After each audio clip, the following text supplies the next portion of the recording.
and salutations, my dearest friends. My name is Samantha, and today I'm going to be talking about novellas that are perfect for the spooky season.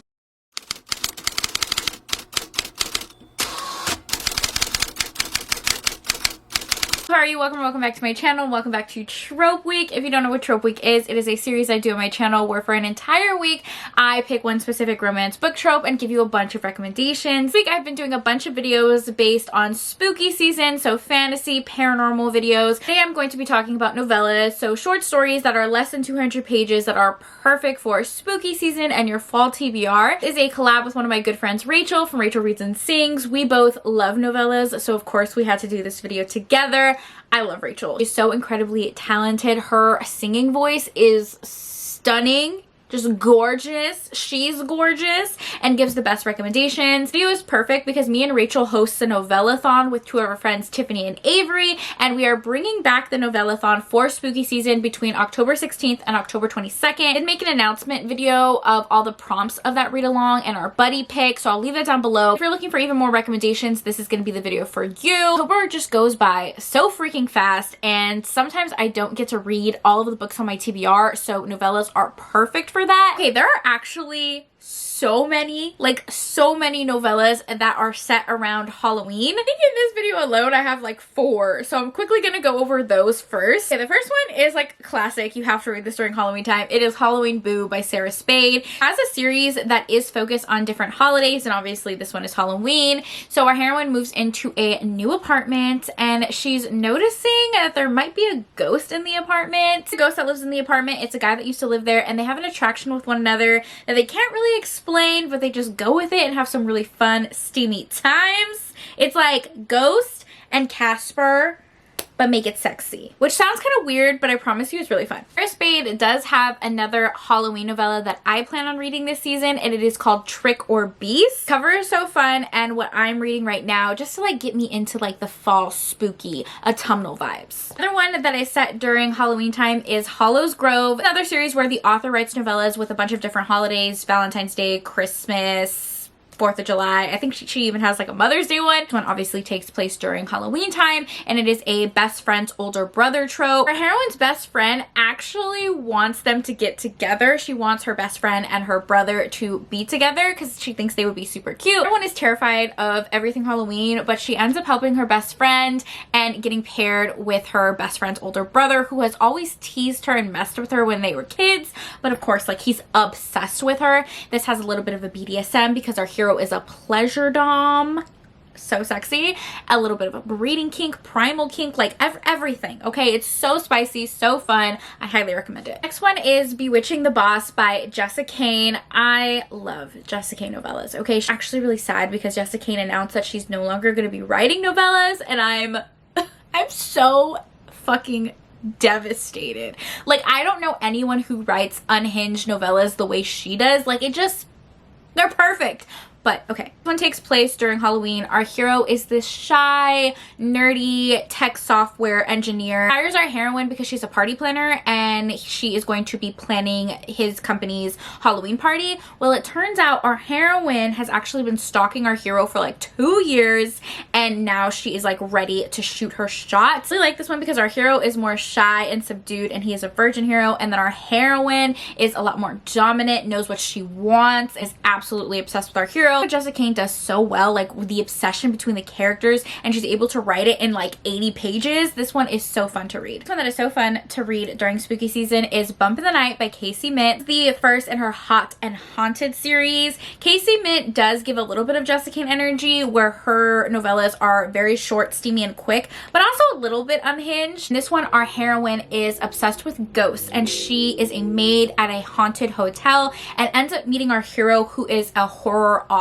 We're going ghost hunting together. Our hero is obsessed with our heroine because she is kind of like his muse and giving him a lot of inspiration for his art. I really liked this one and think it would be so fun to read during Halloween. So those are the ones that I think are like specifically set in Halloween, but the next few just give give those vibes. So first up is Oh Sacred Dark by Marina Vivancos, who is one of my favorite authors ever. I feel like she's so underrated. A specific video where I went over her entire backlist, each book, because I've given pretty much every book that I've read by her 5 stars. It's so hard to explain because it is such a unique universe. It's the first in her Coven Ties series, which is this really interesting witch magical romance series. It takes place in a dom sub universe, which is very similar to BDSM, except people are actually born with their designations. They're either dominant or submissive. The designation that they're born with does kind of dictate what they like biologically need to feel sated and satisfied. They are witches and everyone is born with different type of magic. Some people have animal magic, some people have magic that is connected to food or the earth. The male romance, and our hero Roman was a part of a coven that participated in blood magic, which is a very dark magic.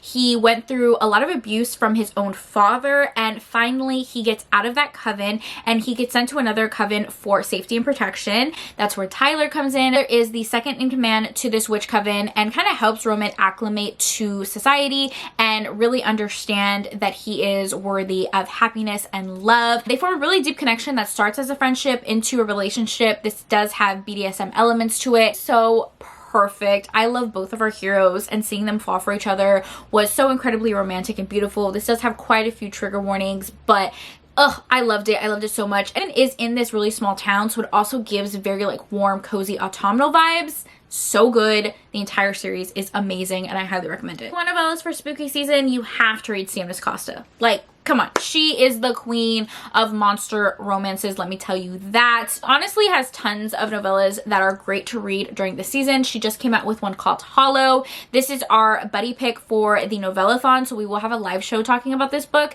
and it is a Headless Horseman retelling. So fun and unique. I just love her books. Sabon Feast is another one that surprisingly I really liked, and I say surprisingly because our hero is a spider. A freaking spider in this book, okay? So our heroine lives in this town called Cambric Creek, which is filled with all different types of monsters and creatures, and she is needing to rent out like the basement in her apartment to make some more money. This is where our hero comes in. He's a spider and ends up renting a room. He moves in. There's like this dark feral energy that continuously like draws them in together. So good, so fun. Next one is The Fae Queen's Captive. This is a sapphic romance. Bella is one of our heroines who is finishing her degree to be an archaeologist. She ends up going to Scotland to uncover this dig site, and this dig site has been rumored to have magic within it. But now that I think about it, I think this one also takes place during Halloween, because the night of Halloween, our heroine is at the dig site and it opens up a door to the Fae world. Immediately catches the eye of the Fae Queen, who promises to keep her safe and protected in their world, but of course they have to strike a deal, and our heroine promises herself to the queen, and there's a bunch of debauchery and fun games going on throughout Halloween night. Sorry, my battery died, but I have a couple more recommendations for you. The next one is Two Scoops of Hellfire by Kimberly Lemming. This one kind of takes place in the pandemic, and our heroine is stuck at home and trying to teach herself different crafts and hobbies, and she doesn't really know how to bake, but she wants to learn. Oh, she's so bad at it. She's so terrible that as she is trying to bake these cupcakes, she accidentally conjures a demon. A literal demon to her house. Okay? And they have fun times. This one is like maybe 60 to 80 pages, so it's a really quick read to get through. Another one that gives fall vibes is Briarly by Aster Glenn Gray. This is a male romance that is a Beauty and the Beast retelling. I believe it takes place during World War II. So one of our heroes is headed home to his daughter, and he stops by this rustic mansion and sees these beautiful roses. And he ends up going inside to take one for his daughter, but the Lord of the Manor catches him and keeps him in the mansion because he is so mad that he's stealing from his mansion, but really he's just lonely. There's a slight twist on the Beauty and the Beast retelling because our other hero is a dragon shifter and he is tied to the manor, and it follows their romance. This one really starts as a friends to lovers romance. It is pretty slow burn because it truly is just like our two characters like slowly learning about each other and falling in love in this really like effortless way.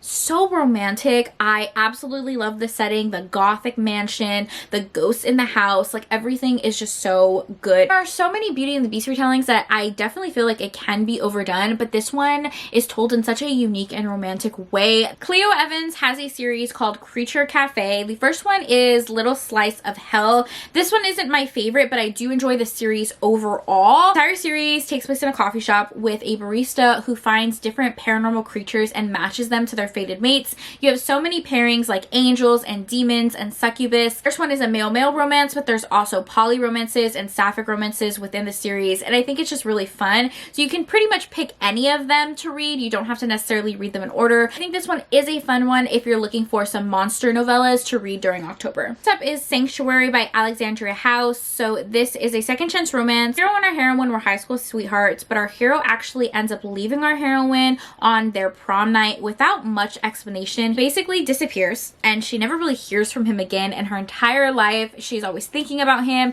She's not really feeling satisfied in any of her relationships. 20 years later, he comes back, and it turns out that he is actually the king to a separate paranormal universe. They are fated mates. This one, I feel like I'm not really doing the plot justice by explaining it because it is very, very unique. The magic, the world, the way that they are cosmically like destined to be together, but it is a really fun one to read. Next one just gives fall autumnal vibes. It's Coffee in the Noon by Harley Ray. Our heroine really enjoys like her sacred time in the mornings where she's able to watch the sunset, she's able to drink her coffee, maybe get a little run in. Some of our characters are runners, and that is how they end up meeting in the mornings, and it just follows their romance. If it's because of the coffee aspect or because our heroine is really connected to like nature, that it just gives fall autumnal vibes. That's pretty much it. I do have a lot of novella recommendations for this time because I love reading like monster paranormal romances. Since I already did the announcement video for the Novellathon, I didn't want to do too many repeats. So if you want even more recs, you can watch that video